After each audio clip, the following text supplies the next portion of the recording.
Hoy los invitamos al espectáculo multidisciplinario Pachuquismo.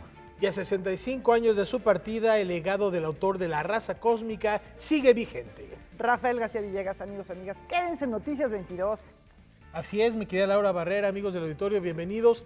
Martes, mucha información. Hola, Laura Regis, en la traducción de lengua de señas mexicana. ¿Y con qué arrancamos?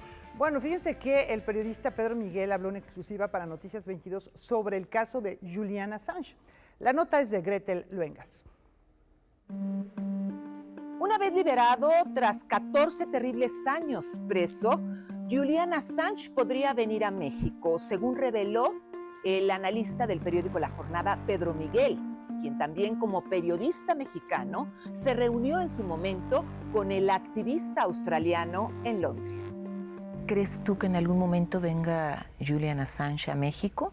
No sé, nos lo platicabas hace unos minutos. Yo me imagino que el gobierno mexicano, si no le ha extendido una invitación, estará por extendérsela. ¿Pero tú crees que en algún momento sí estaría en sus intenciones venir? Sí, por supuesto, porque México ha sido importante, ¿eh?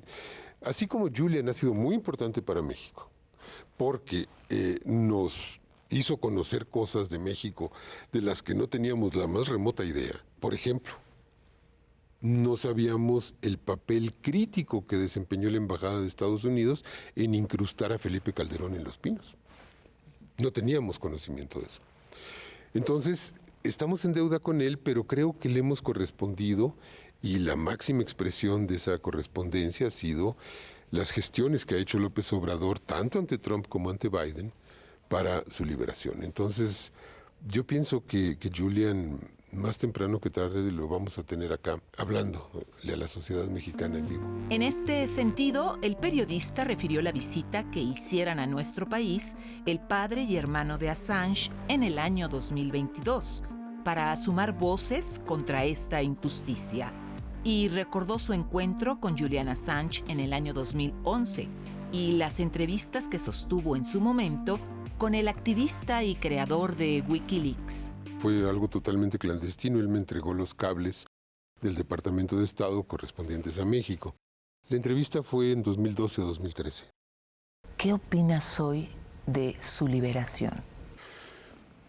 Creo que es un gran triunfo de la verdad. Julian Assange, pues es prometeico, ¿no? Es decir, Prometeo le entrega el fuego a los humanos y en castigo lo amarran a unas montañas para que los buitres le coman el hígado. Bueno, Julian nos entregó la verdad de nuestros países y fue sacrificado. Entonces, el hecho de que se ponga fin a este sacrificio vengativo, canalla, tremendamente inhumano, pues creo que es un gran éxito para los informadores, para las informadoras, para las sociedades que tienen derecho a conocer las inmundicias de sus gobiernos, para todo el mundo, ¿no? Para Pedro Miguel, la liberación de Julian Assange es solo una demostración de la falta de respeto a la libertad de expresión por parte de países que se dicen libres y demócratas, como Estados Unidos, Gran Bretaña y Suecia, los cuales inventaron casos de agresiones sexuales, pretextos baladíes y desataron una cacería mundial contra un hombre cuyo castigo representó un escarmiento para los periodistas que se atreven a revelar las inmundicias del poder. Para Noticias 22, Gretel Luengas. Bueno, y ya ayer lo comentábamos, esta historia seguramente continuará. Da mucho más. Mucho más de qué hablar. Y cambiamos de tema porque la riqueza y diversidad cultural de los pueblos originarios llega a las pantallas. Y conozcamos los contenidos de la lata a la tele. MX Nuestro Cine de Canal 22 presenta De la Lata a la Tele, un nuevo espacio en la programación para exhibir tesoros fílmicos que resguardan los acervos mexicanos. La primera temporada nos sumergirá en los contenidos del acervo de cine y video Alfonso Muñoz, patrimonio custodiado por el Instituto Nacional de los Pueblos Indígenas. Son producciones cinematográficas que vienen desde 1956 hasta 1995-96. Muchas de estas producciones, por la época y todo, fueron habladas en español o narradas en español. En los 70s, en los 70s, 80s, se empezó a tomar una labor más incluyente de los pueblos indígenas. Se creó un acervo en 1977 bajo un proyecto de documentación audiovisual de las comunidades originarias de México. El antes Instituto Nacional Indigenista, en tan solo 5 años, creó un archivo con 48 documentales. En 1985 también se lanzó el primer taller de cine indígena. Contó con creadores con sensibilidad para llevar a cabo un registro de los pueblos originarios, sus formas y expresiones culturales, sus organizaciones, sus relaciones comerciales, en fin, yo creo que lo que tenemos nosotros en este acervo en particular es un tesoro invaluable de lo que ha sido la historia. Gente que ha visto y se ha acercado con nosotros en otras exhibiciones, pues nos han dicho, mira, ahí está mi abuelo platicaba esto, mi abuelo era músico, mi abuelo era el curandero, mi abuelo era esto.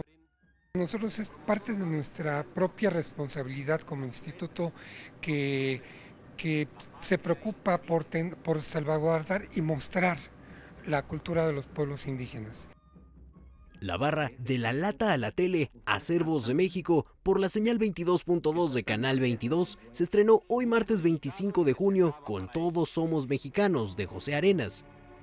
La programación podrá seguirse todos los martes y jueves a las 19 horas, con retransmisión sábados y domingos a las 17 horas. La primera temporada se extenderá hasta el mes de octubre. Para Noticias 22, Rodrigo Peredo. Durante más de 5 décadas forjó su leyenda en las tablas y la pantalla. Su legado sigue siendo referente para las nuevas generaciones. Soledades voy, de mis soledades vengo, porque para andar conmigo me basta mi pensamiento. Pasaron ya poco más de 2 meses desde que México perdió al primer actor Ernesto Gómez Cruz, figura de nuestro cine que deja una huella indeleble desde películas como Los Caifanes o El Callejón de los Milagros. Anoche en el Palacio de Bellas Artes, la Secretaría de Cultura del Gobierno de México, el IMBAL y la Academia Mexicana de Artes y Ciencias Cinematográficas rindieron tributo a su memoria con un homenaje en presencia de familiares y amigos.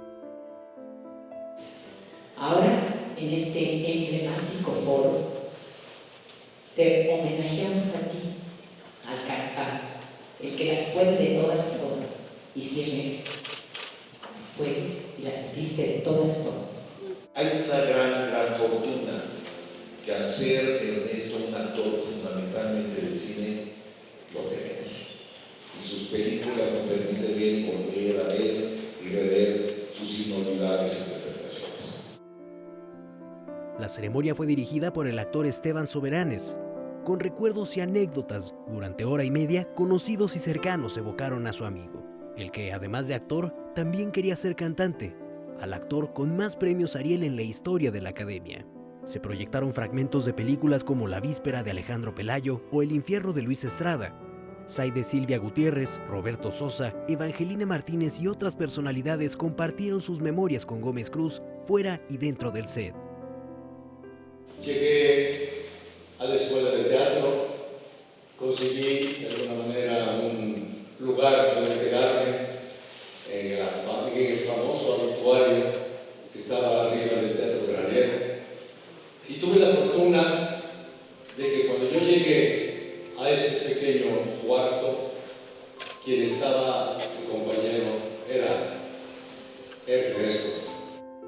Sin saberlo, me estabas dando la lección más grande de actuación de mi vida: convertirte en otro, sin artificios, de manera contundente, siendo asertivo, hablando y comportándote de una forma tan verdadera que yo pensé, esto no es actuar, él está viviendo eso. Fue mi rodaje, empecé a ver la calidad de actor que era, ¿no? Y el privilegio de tenerlo ahí frente. Y cuando vi la película, deslumbrado de lo que había hecho. Todos reconocemos a Ernesto Gómez Cruz como uno de los grandes actores cinematográficos que ha dado este país, por qué, con toda justicia, como ya se mencionó, recibió la Ley de Oro en 2014.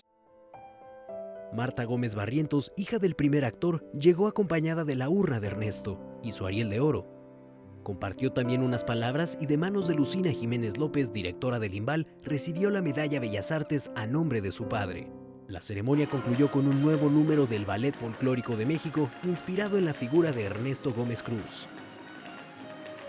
Con imágenes de Daniel Rodríguez y Juan Manuel Arcos, reportó para Noticias 22, Rodrigo Peredo. Mejor me hubiera postulado yo. ¡Viva el Bicentenario de la Independencia! Algunas de estas piezas centenarias ven por primera vez la luz. Y todas ellas son reflejo de nuestro pasado e identidad. La Universidad Nacional Autónoma de México reúne, por primera vez en su historia, sus acervos arqueológicos en el Fondo Universitario de Arte de los Pueblos Originarios.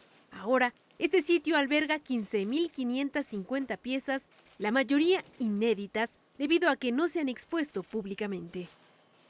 Básicamente está cubierta toda nuestra historia.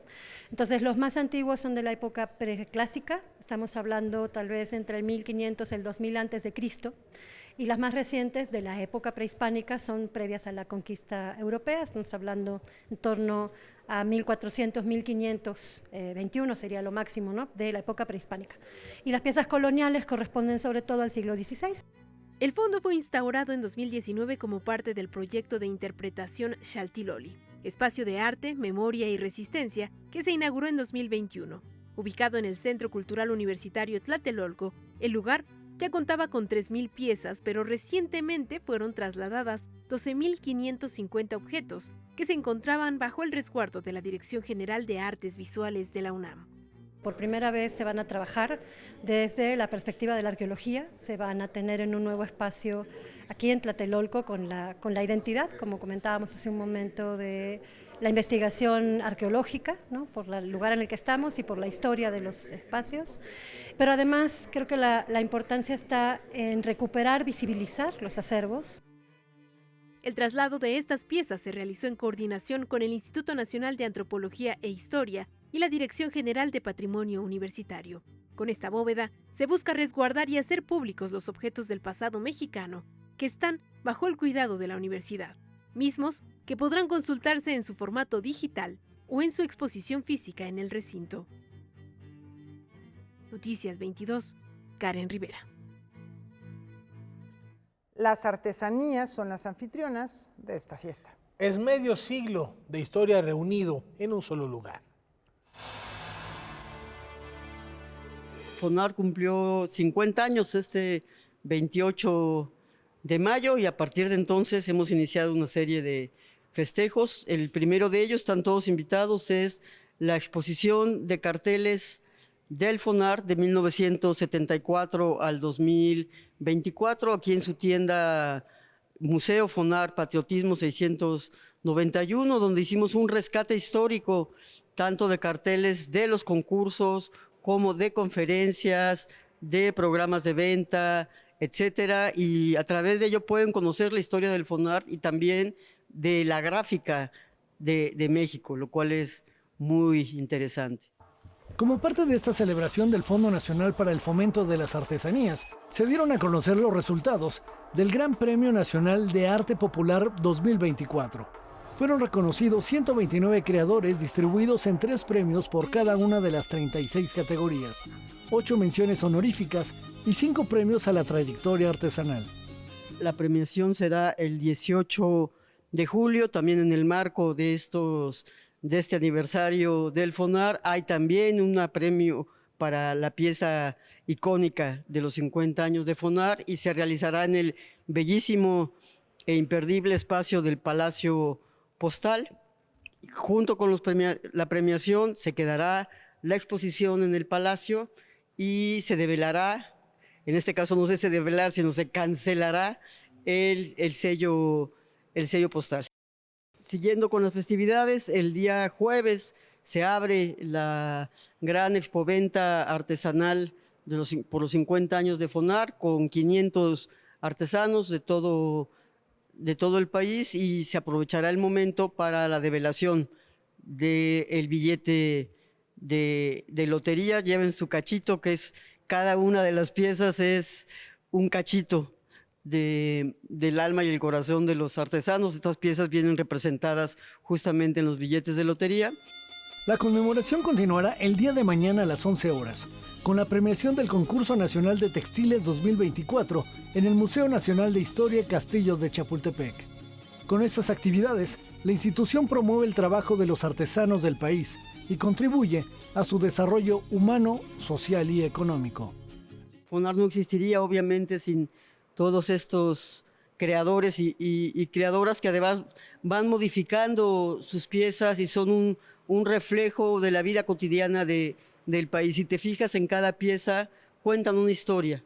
La historia de sus comunidades, la historia de las materias primas, la historia de México, la historia de sus vidas, y pues es un enorme placer para la institución poder seguir al lado de estos creadores. Noticias 22, Óscar Cortés. Vivimos en un mundo vigilado y de constantes rebeliones. Él varios años atrás lo había vaticinado.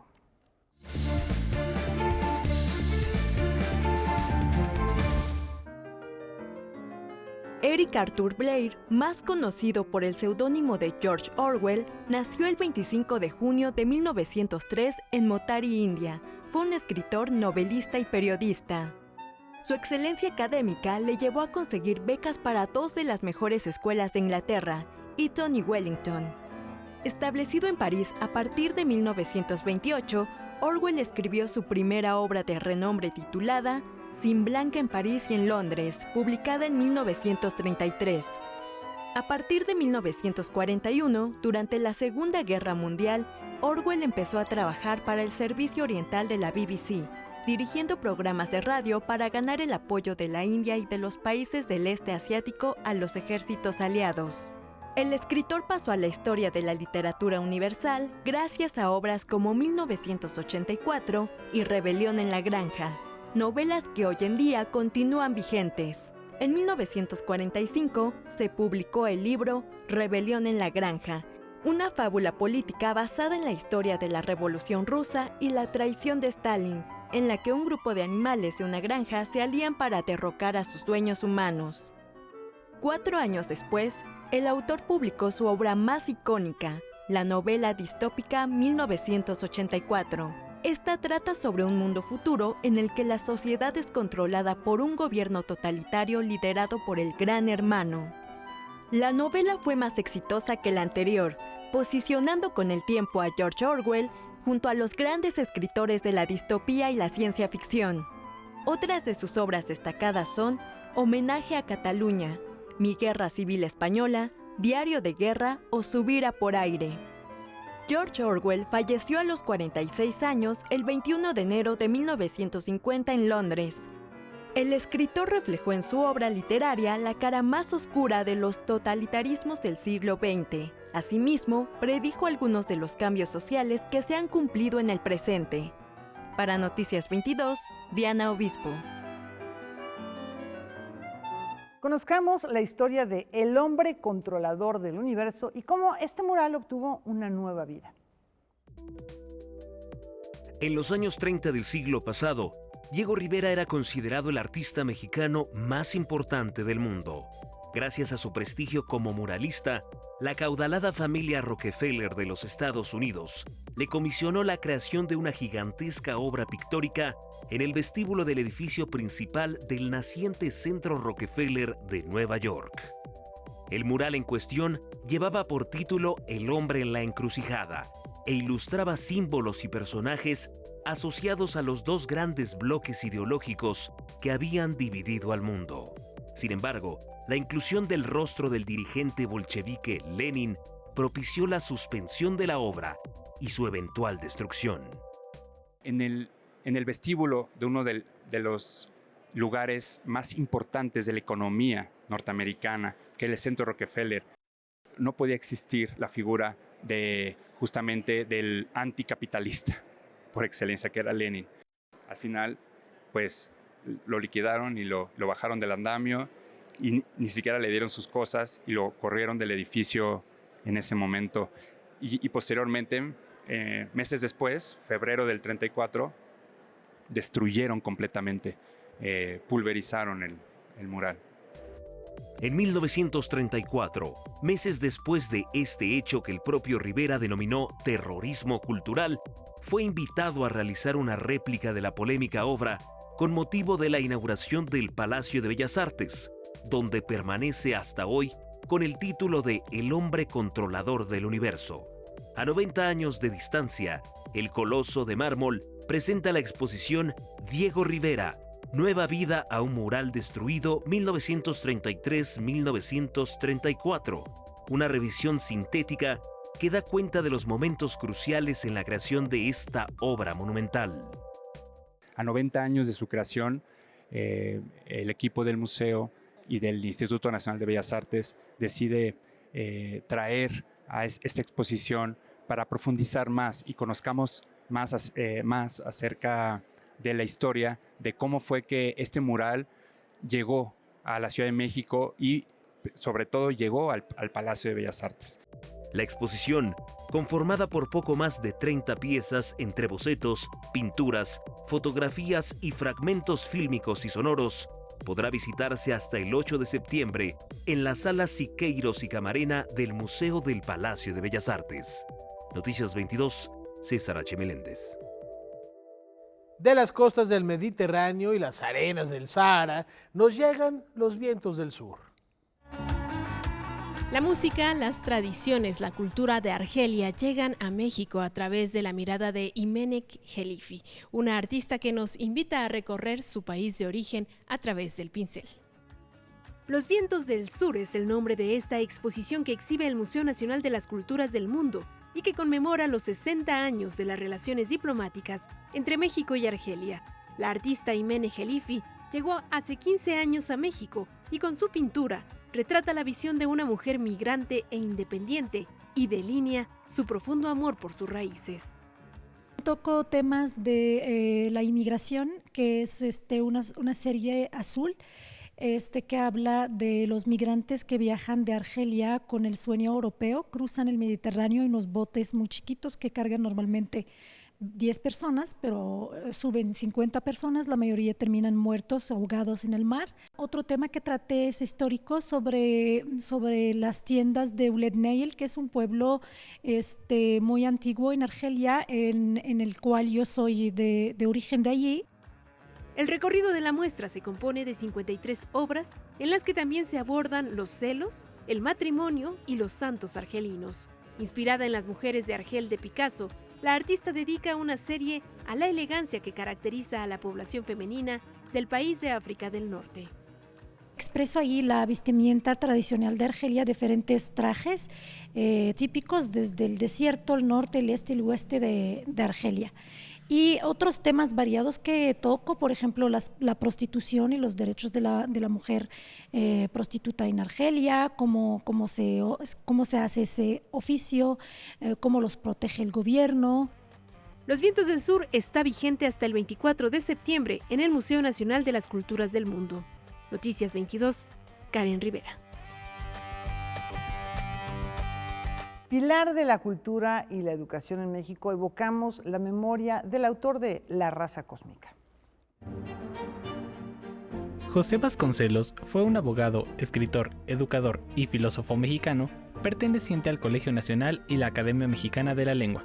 Asimismo, se le conoce como el fundador de la Secretaría de Educación Pública. Sin embargo, en los albores del siglo XX, el obstáculo para crearla y ponerla en marcha fue más complicado de lo que se esperaba. El reto y sobre el cual están las bases de esta secretaría es que en el contexto de los años 20 o de 1910 a 1920-30, uno de los problemas principales que tiene el país es el analfabetismo, que llega alrededor del 80%, y es la integración, sobre todo, de a una población indígena, mayoritariamente indígena, y vincular y acabar con esos atrasos en ese sentido que eran muy patentes en el territorio nacional, y los cambios entre ciudad y campo son marcadísimos. Es al mismo José Vasconcelos a quien se le debe el impulso de la educación popular, creando bibliotecas y haciendo llegar al pueblo mexicano los clásicos de la literatura universal. Encabezó y organizó un ejército de educadores para alfabetizar al pueblo. Este movimiento fue conocido como Misiones Culturales y se instituyó en 1923. Entonces, los aportes tienen que ver en ese sentido por sus alcances sociales y el establecimiento de la educación como un medio de integración nacional de la población y designarles papeles concretos a los distintos niveles educativos que existían en el país. En 1929 redactó y publicó 4 libros, los cuales son su crónica autobiográfica: Ulises Criollo, La Tormenta, El Proconsulado y La Flama. Fue el presidente Manuel Ávila Camacho quien lo trajo de regreso al país tras un periodo de autoexilio en Europa, con el fin de dirigir la Biblioteca Nacional en 1940. Habla pues de un compromiso social, de un compromiso de un sentido de pertenencia, ¿no? Si recordamos, el arrielismo tenía ese punto de inflexión de contraatacar la influencia del imperio norteamericano, que para principios del siglo XX, pues es el imperio consolidado que ya da todo. Entonces el arrielismo plantea a los jóvenes esa posibilidad de que la educación y la cultura ponga los diques de diferenciación cultural. Vasconcelos falleció en la Ciudad de México el 30 de junio de 1959. Hoy es recordado por ser el rector de la Universidad Nacional Autónoma de México de 1920 a 1921 y creando su famoso lema que hasta el día de hoy conserva: por mi raza hablará el espíritu. Para Noticias 22, Jorge Molina. Esto no hay que perderlo de vista. El proyecto Chapultepec Naturaleza y Cultura es la determinación del Gobierno de México y la Secretaría de Cultura por convertir a Chapultepec en el bosque cultural más grande del mundo, devolverle su grandeza y entregarle sus ahora 4 secciones al pueblo de México. Chapultepec ahora cuenta con 12 nodos culturales, 800 hectáreas de suelo reforestado, una cineteca nacional, una bodega nacional de arte y 2 escuelas de arte totalmente nuevas. Asimismo, se ha invertido una cifra histórica para restaurar, preservar y equipar los museos, parques y tesoros naturales que el bosque, orgullo de todo México, merece. Chapultepec es más bosque para más personas. Con este recordatorio nos vamos a una muy breve pausa.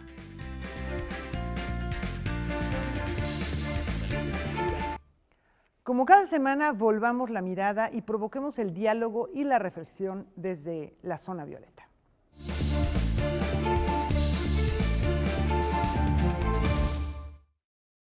Muy buenas noches. De un total de 32 entidades en México, solo 4 han aprobado la licencia menstrual. Colima fue el primer estado en aprobarla y se han sumado Hidalgo, Nuevo León y muy recientemente Baja California Sur. Se calcula que 5 de cada 10 mujeres sufren lo que médicamente se llama dismenorrea primaria, es decir, dolores intensos durante la menstruación. De acuerdo con expertos, es una queja bastante común entre mujeres jóvenes y adultas, pero por desgracia ignorada o infradiagnosticada. No se le da la importancia y, por supuesto, ni el tratamiento adecuado. Y como dirían las abuelas, es parte del ser mujer. Bueno, ¿en qué consiste esta licencia o permiso menstrual? Es una medida que permite a las mujeres y las personas menstruantes ausentarse hasta por 2 días del mes con goce de sueldo, previa presentación de un certificado médico de una institución de seguridad social. Aunque los dolores durante la menstruación afectan la calidad de vida de muchas mujeres y personas menstruantes, hasta ahora esta licencia se otorga para las trabajadoras del sector público, estatal y municipal de esas entidades. La licencia menstrual no se puede aplicar en el sector privado porque se requiere de una reforma a la Ley Federal del Trabajo, aunque de acuerdo con ONGs, un 21% de mujeres han tenido que faltar al trabajo o a la escuela a consecuencia de sufrir molestias durante la llamada regla. Hay varias iniciativas en este momento en el Congreso Federal relacionadas con la licencia menstrual y es posible que en la próxima legislatura puedan ser aprobadas. Y es necesario también sensibilizar al sector privado de que es una necesidad, pero también de que es posible que permita elevar la productividad de las mujeres trabajadoras. En realidad son pocos los países donde se ha aprobado la licencia menstrual: España, Indonesia, Corea del Sur, Taiwán y Japón. este último desde 1947. Confiemos en que la fuerza política de las mujeres hagan posible la licencia menstrual en México. Muy buenas noches. Buenas noches, Patti, gracias por esta reflexión. Y cambiamos de tema porque tap, son jarocho y jazz se reflejan en esta fusión de culturas.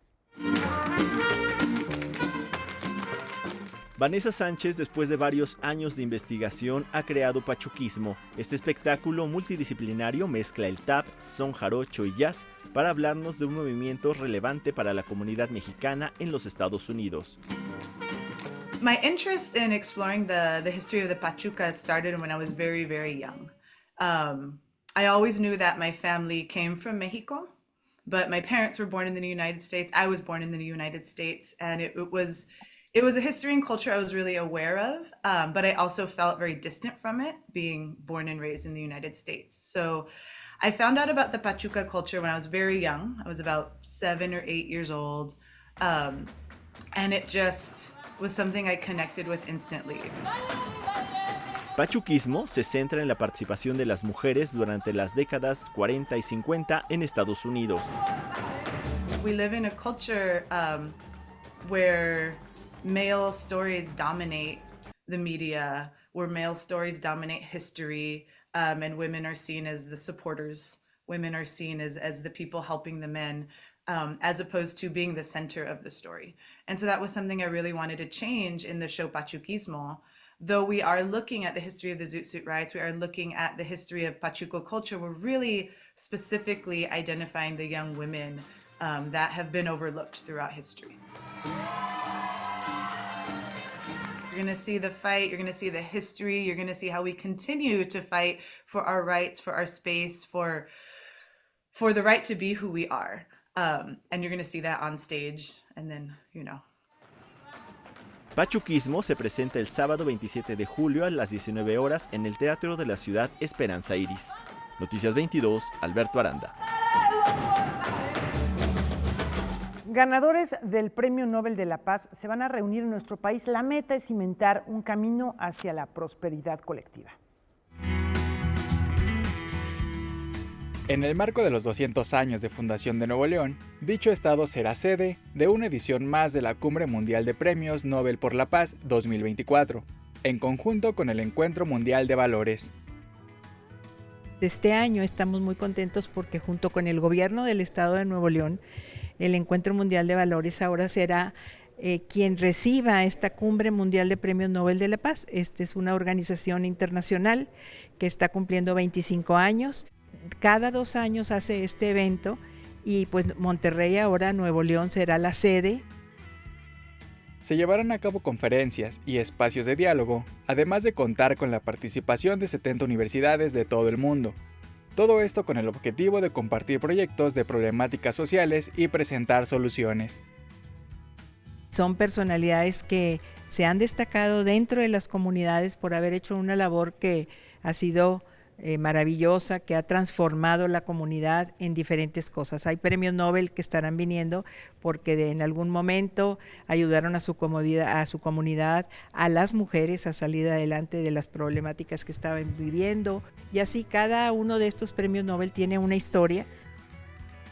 Cada año, las y los galardonados con el Premio Nobel de la Paz y representantes de las principales organizaciones internacionales participan activamente en las cumbres.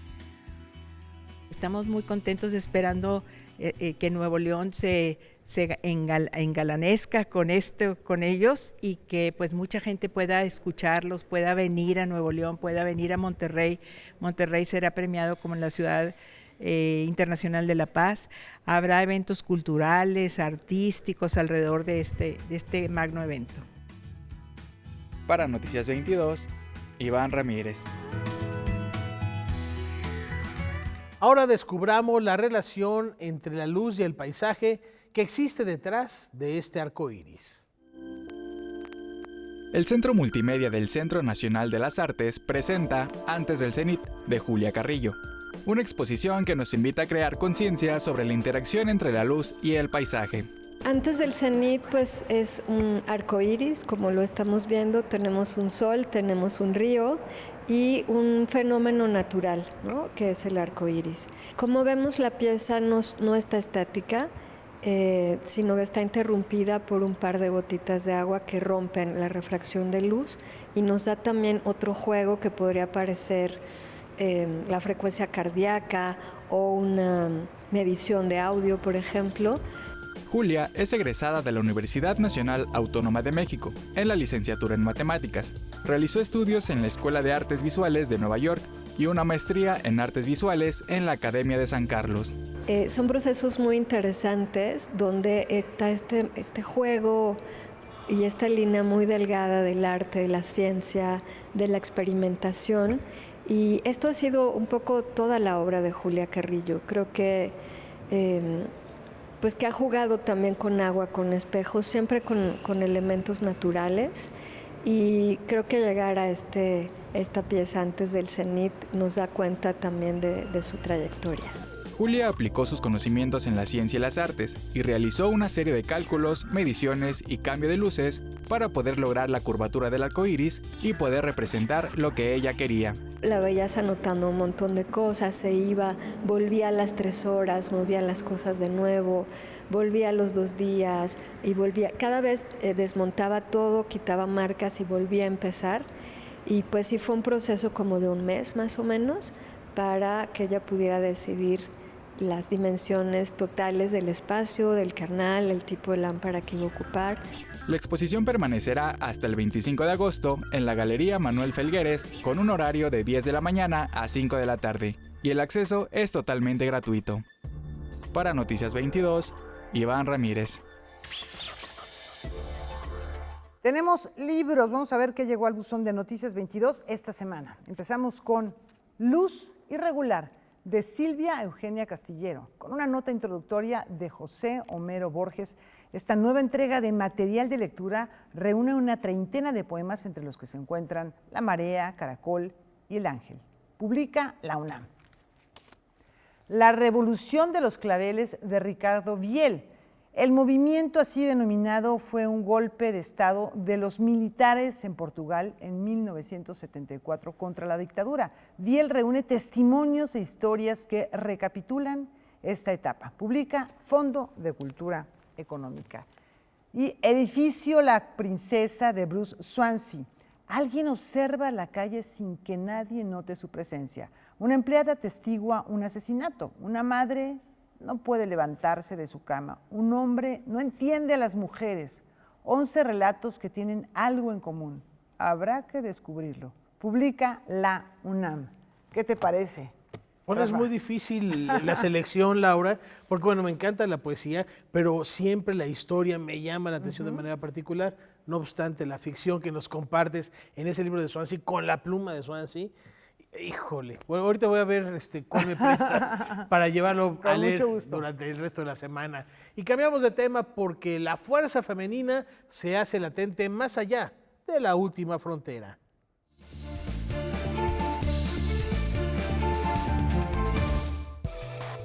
El espacio es de las mujeres, eso es lo que sugiere el resultado de un estudio publicado en Nature Communications que muestra el impacto que provocan los viajes fuera de la Tierra en el cuerpo humano. En la actualidad, el número de mujeres a quienes se ha estudiado es reducido. La tendencia indica que los hombres parecen verse más afectados por los viajes espaciales en casi todos los tipos de células y métricas. Los últimos datos analizados provienen de los 2 hombres y 2 mujeres que volaron alrededor de la Tierra en la misión SpaceX Inspiration 4 en 2021 y se compararon con datos de 64 astronautas. Se estudió especialmente la reacción del sistema inmunológico y se encontró que la actividad genética estaba más alterada en ellos que en ellas. Además que tardaban más en volver a la normalidad una vez que estaban en tierra firme. Los científicos liderados por Christopher Mason de Weill Cornell Medicine de Nueva York consideran que a reserva de más estudios, esto podría tener implicaciones para misiones de gran altitud, lunares y en el espacio profundo. Se especula que la mayor resistencia femenina a los viajes espaciales se debe a que su cuerpo, al enfrentarse a las exigencias del embarazo, son capaces de tolerar grandes cambios fisiológicos y la dinámica de fluidos las prepara para manejar mejor el estrés del viaje. Noticias 22. Él insistió en explicar la cultura desde lo más profundo y hoy su pensamiento continúa siendo un referente. El discurso, la sexualidad y el poder son quizá tres de los más conocidos pilares sobre los cuales se funda la obra de uno de los pensadores franceses más relevantes del siglo XX. Michel Foucault fue filósofo, historiador, sociólogo y psicólogo, quien se ocupó de realizar estudios críticos en torno a las instituciones sociales, psiquiátricas y médicas. De igual manera, exploró las relaciones entre conocimiento, discurso y poder. Testigo de la década de los años 60 en el vertiginoso París, estuvo vinculado a la corriente del estructuralismo, interlocutor intelectual con la tradición de autores como Louis Althusser, Gaston Bachelard y Georges Bataille. Michel Foucault fue también miembro del prestigioso Colegio de Francia a los 43 años. La trascendencia de su pensamiento se ha extendido a connotados autores como George Agamben, Judith Butler, Antonio Negri y Wendy Brown. La pandemia de SIDA, con la que inició la década de los 80 del siglo pasado, le quitó la vida a este pensador a los 57 años, un 27 de junio de 1984, en París. Libros como la serie Historia de la Sexualidad, Vigilar y Castigar y Las Palabras y las Cosas han mantenido vigente su pensamiento. En ocasión del 40 aniversario de su deceso, se han organizado diversas actividades, como el Congreso Mundial Foucault 40 años después, y el Seminario de Filosofía de Cultura de la UNAM, que abordará sus escritos y cursos que impartió en el Colegio de Francia. A la par, diversas casas editoriales planean ediciones conmemorativas. Y en este 2024, recordamos a Michel Foucault a 4 décadas de su deceso. Los endebles desafían el tiempo y las geografías y demuestran por qué son una referencia de la escena nacional. La compañía Los Endebles cumple 24 años y para festejar su trayectoria artística, presentan en el Centro Cultural Helénico 2 monólogos interpretados por el actor y traductor Boris Schoeman. Son 2 monólogos efectivamente que tenemos el placer de presentar aquí en el foro La Gruta. Bashir Lazar, que es un texto de la canadiense Evelyne de la Chenelière que dirige Mahalat Sánchez, y estamos festejando 15 años de presentar este monólogo desde el 2009 que lo estrenamos. Y el otro se llama Hasta luego, es un texto suizo de Antoine Chacou que dirige Daniel Breton. De este texto tan bello, tan fuerte también, es un padre que despide a sus hijos, quienes acaban de ser seleccionados para ser los primeros en ir a colonizar Marte. La agrupación ha tenido la oportunidad de presentar estos monólogos en la mayor parte de la República Mexicana y recorrer también algunos países de Sudamérica y Europa. Ambos textos abordan temas sociales de la actualidad que buscan generar una reflexión en los espectadores. Yo creo que la materia prima de la dramaturgia es muy importante, ¿no? Que sean textos contemporáneos que hablen de nuestro tiempo, que también estamos hablando de la migración, de la violencia, de las violencias en la escuela. Hay varias temáticas importantes que creo que producen un eco en los espectadores. Durante más de 2 décadas, la compañía ha trabajado en el montaje de obras, dramaturgias contemporáneas y traducción de textos. Y Boris Schoeman se ha convertido en una figura muy importante para las nuevas generaciones interesadas en el teatro. Y eso pues lo hemos intentado hacer de muchas maneras con otros directores y con muchísimos actores que han pasado a lo largo de estos 24 años en todas las obras que hemos podido presentar, tanto en el Teatro La Capilla, que dirige la compañía Los Endebles, como aquí en La Gruta, donde pues en estos años hemos podido presentar muchísimas obras. Las presentaciones serán los lunes y martes a las 8 de la noche en el Foro La Gruta hasta el 30 de julio. Los boletos los podrás comprar en la taquilla del Centro Cultural Helénico o en la página helenico.gov.mx. Para Noticias 22, Iván Ramírez. Ciencia y fe se vuelven a ver las caras y hay alguien tratando de conciliar. Con más de 350,000 ejemplares vendidos en Francia, pero también en Italia y España, Dios, la ciencia, las pruebas es una investigación de más de 3 años de Michel-Yves Bolloré y Olivier Bonassi, a quien agradecemos a la entrevista. Olivier, est-ce que Dieu existe? Quelles sont les évidences scientifiques de l'existence de Dieu? En fait, si on veut résumer, il y a 2 grandes preuves de l'existence de Dieu qui viennent de la science, qui sont faites par toute une série de sciences, pas une seule science, mais toute une série de sciences conduisent à penser qu'il y a eu un début à l'univers et qu'il y a aussi un réglage absolument fou de toutes les données initiales de l'univers et des lois de la mécanique quantique, de la physique, de la chimie et de la biologie. Et donc ces 2 choses-là ont des implications extrêmement fortes, parce que s'il y a un début au temps, à l'espace et à la matière qui sont liés, comme Einstein l'a montré, s'il y a un début, eh bien ça veut dire que la cause qui a provoqué cette émergence, elle est extérieure, elle n'est ni temporelle, ni spatiale, ni matérielle. La seule explication raisonnable, après avoir tenté des tas de choses qui ne marchent pas, on arrive à la seule explication raisonnable qui a derrière tout ça un Dieu créateur qui est aussi un esprit intelligent, qui a voulu le monde. Traditionnellement, on croit qu'il y a une opposition entre Dieu et la science, entre la foi et la rationalité. Est-ce que c'est comme ça toujours? Non, pas du tout.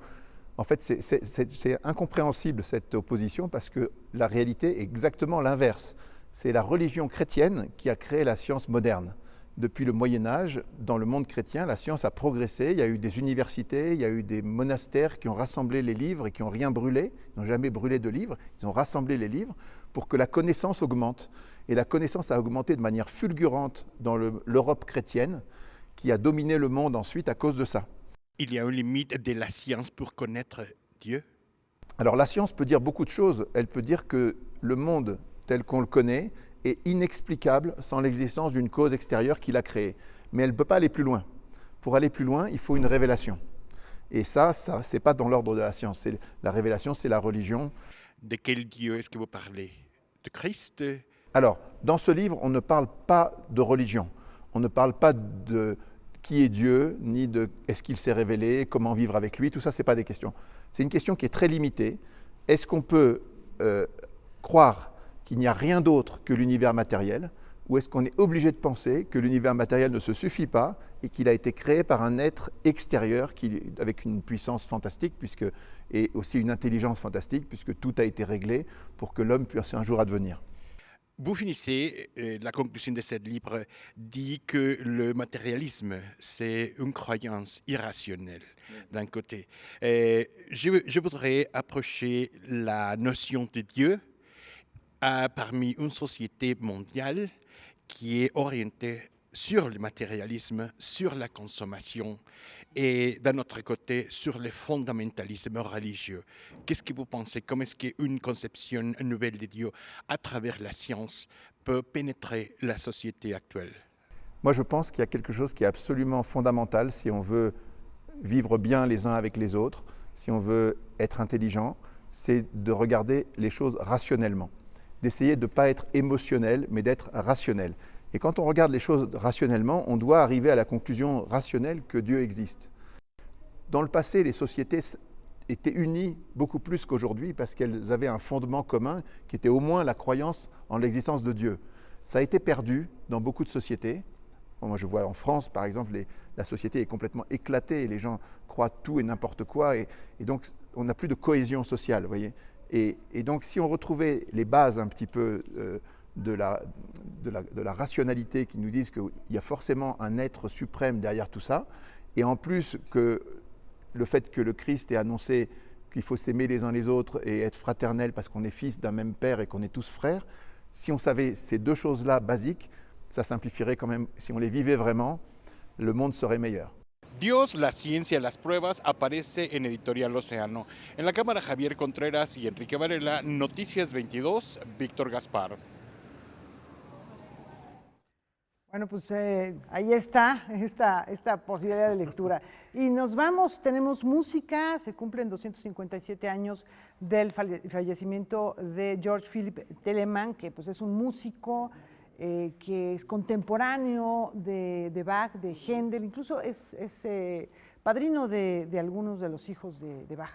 De hecho, él es considerado el puente entre el barroco y el clasicismo. Cuando se habla de música clásica, Telemann es quien la inicia, ya después Mozart lo hubiera llevado a extremos impensables para la época, sobre todo por la dotación musical, por el tipo de composición, por la formación de acordes y de escalas que se manejaban y por supuesto los modos musicales que se empezaron a explorar durante el periodo clásico. Pero Telemann es indiscutiblemente un referente de la música para entenderla como es hoy en día. Un gran visionario que además desde muy joven se acerca a la música, a instancias de su mamá.